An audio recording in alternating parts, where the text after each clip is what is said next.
Olá amigos da Tartarugas Café, eu sou o Guilherme Vieira, sejam muito bem-vindos aqui a mais um vídeo deste canal e desta vez eu vou comentar um pouquinho sobre a partida entre Brasil e Escócia. Escócia 0, Brasil 3. A seleção brasileira venceu. Meu amigo, tá todo mundo empolgado, que é isso, que maluquice, jogou demais Vini Júnior, a seleção brasileira, agora vai, o Sexa vem! Ou será que não? Vou falar sobre isso agora. A seleção brasileira, antes do jogo, já era mais acreditada. Por quê? Porque a Escócia é um time fraco. É um time muito fraco que fez uma participação ruim na Copa. Tá?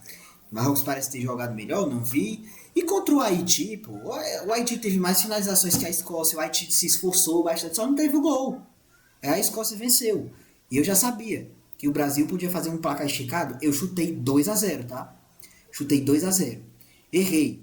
Foi 3-0, tá? Mas assim, o Brasil precisando vencer, precisando impor saldo de gols, porque passar em primeiro é a prioridade. O Brasil agora pega a melhor chave, né, praticamente, porque na outra chave estão os grandões, estão a França, estão a Espanha, vai estar a Alemanha também, que vai passar em primeiro nesse grupo aí, com certeza, no grupo dela. E vão estar os adversários mais difíceis. Na nossa chave, muito provavelmente, a gente só vai enfrentar um grande adversário. Isso se a França não passar em segundo, né? Mas eu vou já explicar isso. Muito provavelmente a gente só vai enfrentar um adversário muito poderoso mesmo, de nosso escalão para cima, nas quartas, que provavelmente é a Inglaterra, que vai passar ali em primeiro, né? Não tem como a Inglaterra perder para o Panamá, ou será que tem? Patou com Gana, ganhou da Croácia. Eu tô devendo também um vídeo da segunda rodada da Copa para vocês, eu vou pagar isso daí, tá? E claro, cara, eu não estou confiante, mesmo com esse desempenho, não estou confiante na seleção, mas eu gosto da Copa do Mundo, então eu quero curtir o evento. Aí eu chamei a galera, né? Eu chamei minha família, montei todo mundo ali, a TV, aí as cadeiras, a gente ficou todo mundo ali na resenha. E foi legal, foi divertido, cara. Eu gritei, cantei, fiz canto de torcida, cantamos hino frente e verso, foi divertido. E isso é o legal da Copa, a gente espera 4 anos, entende? Então a gente tem que curtir, né? A gente tem que aproveitar esses momentos que nunca vão voltar, a verdade é essa. Porque cada Copa é uma Copa, tudo diferente, sabe? Cada Copa vem com uma história diferente pra gente. Né? E a gente só pode experimentar a cada 4 anos, tá? Então, o valor da Copa é esse. É a gente esperar tanto para poder fazer, comemorar, curtir o evento. E foi o que aconteceu. E a seleção brasileira pareceu realmente estar num clima mais festivo, tá? Vou falar a verdade. Brincadeira, na verdade, né? Brincadeira. A verdade é que, assim, a seleção veio com cautela, tá, para o jogo. No primeiro tempo, já não queria mais fazer a pressão lá em cima, porque tem dado problema essa pressão. O time não tem se organizado de forma legal, de uma forma legítima para poder roubar a bola lá na frente e não tomar contra-ataques por causa dos desencontros entre meio campo e defesa, do meio campo deixando um espaço incrível entre ele e a defesa, e com movimentação dá para escapar dessa pressão da seleção brasileira. Parece que o Ancelotti viu que isso é uma coisa que acontece muito na seleção e resolveu não impor a marcação muito alta. Mas um ou outro estava pressionando sim lá em cima. Ele colocava dois marcadores lá na frente, tá? E foi assim que aos 8 minutos surge o gol da seleção brasileira. Com quem? Se eu não me engano é o Matheus Cunha, roubando a bola ali na frente e deixando essa bola sobrando no Vinícius Júnior. Ele dribla o goleiro, aí gol aberto, ele faz o gol. 1-0. Vinícius Júnior, viu? Fazendo mais um gol dele, jogando demais, tá? Essa Copa pelo menos. Sendo a estrela do Brasil por enquanto. E aí o Brasil foi tentando de novo, ganhou confiança, foi para cima, mas teve uma hora que até que diminuiu, depois da parada da pausa para hidratação, a seleção brasileira deu diminuída, a Escócia teve a posse de bola, tentou propor jogo, tentou propor ataque, e isso foi uma qualidade de ambos os times, tá? Ambos os times tentavam ter a bola, muitas vezes essas posses eram menos objetivas, eles tocavam mais, tentavam ter o controle do jogo em si, era esse o objetivo da posse de bola praticamente, tá? E a Escócia, por um tempo, acuou um pouco a seleção brasileira. Aí no final, o Brasil devolve, né? O Brasil consegue melhorar mais ainda, mudar o jogo e meu amigo, mais um gol da seleção brasileira.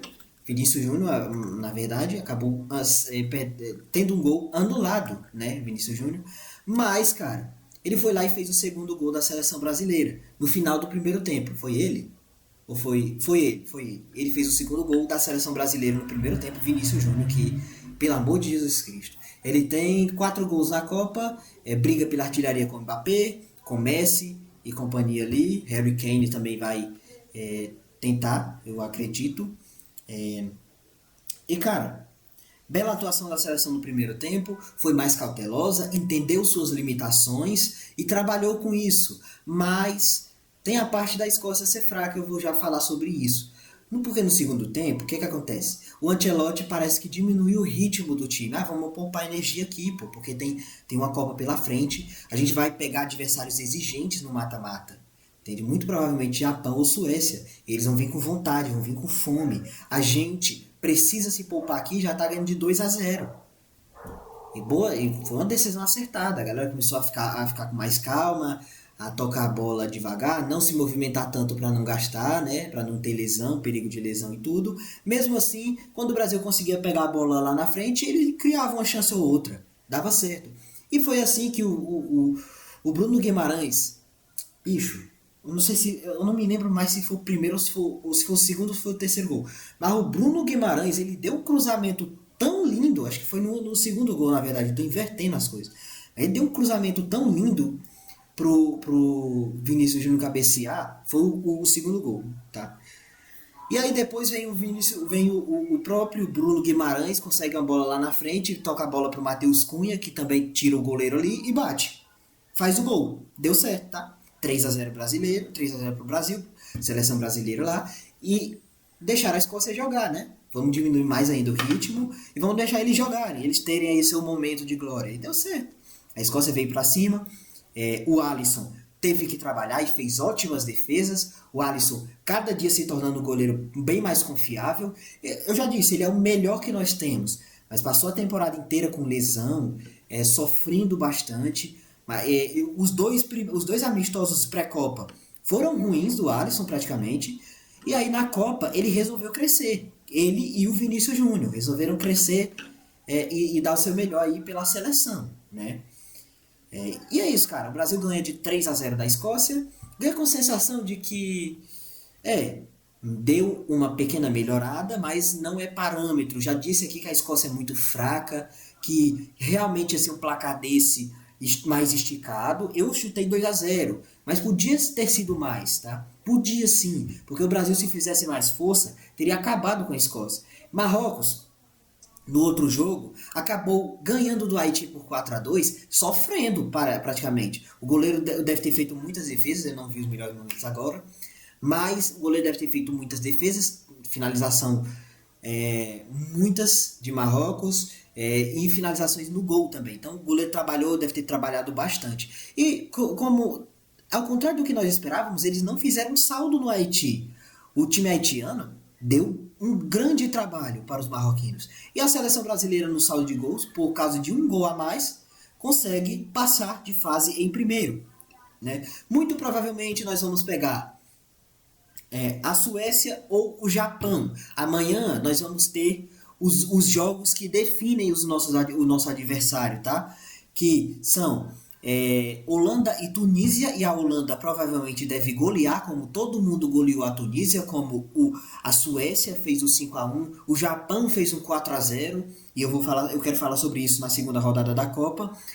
E Japão e Suécia deve ser um jogaço, deve ser muito bom, que eu acho que vai ter vitória do Japão, que vai acabar passando em segundo, e passando em segundo, eles nos enfrentam. E cara, que loucura, o Japão é um time muito forte já há muito tempo, é um time que, se der brecha, vai surpreender, mas que foi eliminado meio que de formas ingênuas nas últimas Copas. Empataram com a Croácia na 2022, né, sabendo que a Croácia gosta muito bem de jogar assim, mas eles Croácia foi semifinalista de Copa de 2018, finalista na real, foi vice. Como é o nome? Foi semifinalista, foi terceiro lugar da Copa de 2022. Um time, apesar né, naquela época era bom, mas hoje está bem fraco, né? Apesar daqueles momentos de glória, está bem fraco a Croácia. E eu acho que vai ser a tática deles de novo no mata-mata, quem sabe, né? Cara, e o Japão tem tudo para surpreender nessa Copa, tá? Eu acho que se o Japão passar pelo Brasil, ele vai ter uma partida difícil lá nas oitavas, talvez contra a Noruega, que eu acredito que vai passar em segundo, e talvez pare nas quartas para a Inglaterra. Mas tem toda a capacidade de chegar numa semifinal, pô. Tá faltando pro Japão isso, que tem projeto, tem muito projeto. E a seleção brasileira, vamos ver o que dá, né? Porque vai pegar um adversário um pouco mais fácil do que a Holanda. Mas olha, a gente caiu num dilema muito grande. É melhor a gente cair na chave mais fraca, mas pegar o grande favorito nas oitavas direto, ou cair na chave mais forte e o grande favorito ficar longe. Porque assim, dependendo do grupo da Noruega, se a Noruega passa em primeiro, o que é que acontece? A Noruega vai para a chave mais difícil e a França vem para a nossa chave. Tá? E é muito mais vantajoso ficar numa chave mais fácil. Tá? Muito mais vantajoso. Tá? E o Brasil e a França podem se enfrentar diretamente nas oitavas de final. Entende? Mas o Brasil ainda está na chave mais fácil e o grande adversário a ser superado vão ser os franceses. Tá? Pelo menos na chave inteira. Porque tem a Argentina na nossa chave que a gente só pega na semifinal. Semifinal para mim é boa campanha. Tem Portugal. Se passar em primeiro, a gente pega na semifinal. Ou talvez quem vai passar em primeiro do grupo seja a Colômbia. Não se sabe. Não se sabe porque Portugal empatou, né, o primeiro jogo.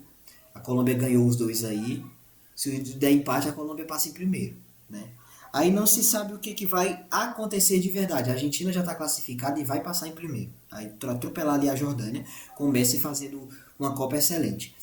Mas e aí? O que você acha? Eu acredito que nós estamos muito empolgados com os dois últimos jogos, com os 2-3-0 em seleções mais fracas, mas como eu acabei de dizer, são seleções mais fracas. A Escócia, apesar dela ter os bons jogadores que tem, é um time que não tem ideia de jogo, é um time que tem dificuldades ali de entrosamento com os jogadores, que não tem criatividade e tudo. E fez todo sentido esse placar para a seleção brasileira que está se reestruturando. O Vinícius Júnior pode surgir como a grande estrela da seleção brasileira, pode melhorar bastante aí enquanto for a Copa, mas ele precisa decidir nos jogos grandes. Agora não vai ter adversário fácil. Por quê? Provavelmente o Brasil já pega o Japão logo de cara. Se pegar a Suécia, eu acho muito bom, tá? Vou torcer para a Suécia. Desculpem os japoneses, mas eu vou torcer para a Suécia. Porque é muito mais fácil pegar a Suécia do que o Japão, sem mentira. Pode pegar a Noruega, tá? Nas oitavas de final. Provavelmente Noruega ou Costa do Marfim. Eu acredito que os noruegueses vão passar, estão muito fortes. E a seleção brasileira nunca venceu a Noruega na história. E nas quartas de final é que as coisas vão começar a ficar complicadas, tá? Se a Noruega passar em segundo, como eu disse no grupo. Mas nas quartas de final, a Inglaterra vai passar em primeiro do grupo dela. Aí, meu amigo, a gente vai pegar os ingleses que se demonstrou um time forte para a Copa do Mundo.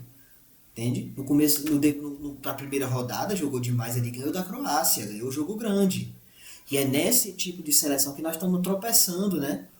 Pô, a gente foi eliminado apenas por europeus desde 2006. Desde 2006. Os dois últimos europeus eram seleções medianas, pô. A Bélgica, que obviamente vinha com a geração muito poderosa, mas perdeu ali para a França, não conseguiu competir de cara com os grandes favoritos, né? Perdeu a França e naquela época a França ainda tinha controle do jogo.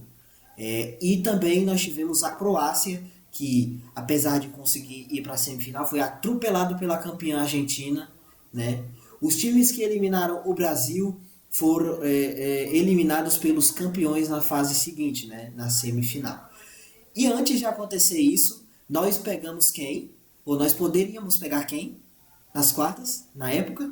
O Japão, porque o Japão não passou pela Bélgica em 2018 e o Japão também não passou pela Croácia em 2022 e deu no que deu, né? Vocês já sabem muito bem o que aconteceu ali. É isso aí, cara. O Neymar entrou, né? Também.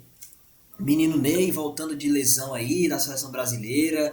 É, ele não conseguiu fazer muita coisa, tá? Ele entrou lá pros 20 minutos, 22 minutos do segundo tempo.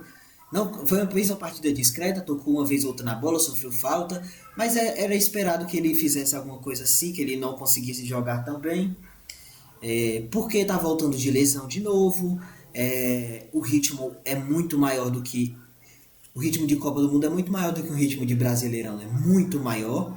Apesar daquele ter sido mais fraco, né? Contra a Escócia, mas é maior. E ele tá voltando agora. Quem sabe se o Neymar conseguir se recuperar bem, aí no decorrer da Copa a gente tem aí ele sendo a estrela, mas o Vinícius Júnior é quem tá chamando a responsabilidade. Boa participação também de Matheus Cunha, fazendo mais um gol ali, dando assistência, perdão, pro primeiro gol, jogando demais, nosso querido menino Cunha. Bruno Guimarães, de novo.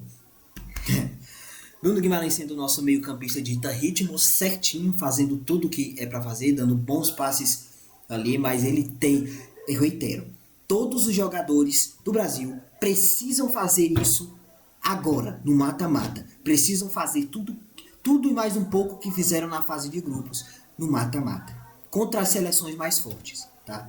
E agora não tem brincadeira, não tem ritmo que vai ficar mais para trás, não. Não tem poupa energia. Agora é com tudo. É com tudo, porque qualquer vacilo acabou. E vocês sabem muito bem do que eu tô falando aqui, tá? Muito bem. É isso aí, eu vou ficando por aqui. Muito obrigado a você que assistiu. Até a próxima. Valeu e fui!